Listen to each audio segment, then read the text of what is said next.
Magandang araw sa mga kaibigan ko sa kalusugan. Ang pag-uusapan natin ngayon ay hinggil na naman po ulit sa bakuna sa rabies. Kasi po, hanggang sa ngayon, natatanong pa rin po ako ng mga kagaya nito. Doktor, kailangan ko ba talagang tapusin yung 4 na balik sa bakuna sa rabies? Alam niyo po kaibigan, sisimplehan ko na lamang. Kung tutusin po, dadalawa lang po ang bakuna sa rabies, Dalawang klase, Ang tawag po namin diyan, WHO pre-qualified vaccine yung una, yung isa po ay non-WHO pre-qualified vaccine. Ano po ang pagkakaiba ng dalawa? Yung WHO pre-qualified, ito po yung mga bakuna na pwede po ng 3 lamang. Bakit?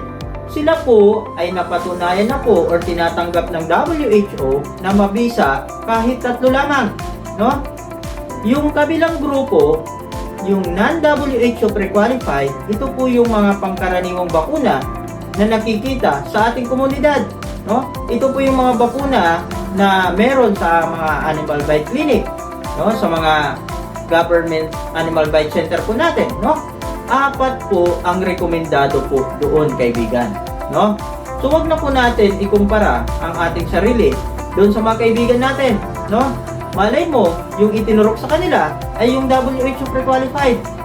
Kasi po, may budget sila ng konti. Mahal po ang mga yon at sa mga malalaking hospital lang po, meron. Pero yung sa atin, na pangmasa, 4 po yan, kaibigan. Ako man po, kaibigan, ay nag-residency training sa San Lazaro Hospital sa Maynila. Isa po ako sa mga doktor, na may first-hand na experience sa paggagamot ng rabies. Alam nyo po, pag nandun na kami sa pagkakataong yun, wala ho kaming magawa, pag may simptomas na po sila ng rabies. Ang magagawa ko lang ngayong kaibigan, kumbinsihin kayo na tapusin po yung 4, Hayaan na po natin sila kung ayaw po nila magpaturok ng pang-4, Pero ikaw, kaibigan, na mayroong alam at nakapanood ng video ito, tapusin po natin ang 4. Huwag nyo na pong iasa ang iyong buhay dahil lang po doon sa kwento-kwento na pwede na po ang 3. Malay nyo, iba po yung tinurok sa kanila, iba rin po yung sayo. Hanggang sa muli, kaibigan, ako nga pala ulit ang iyong doktor, Dr. Bernal, na nag-iiwan ng kasabihan, ang kalusugan ay walang silbi pag tayo po ay salat sa kalaman.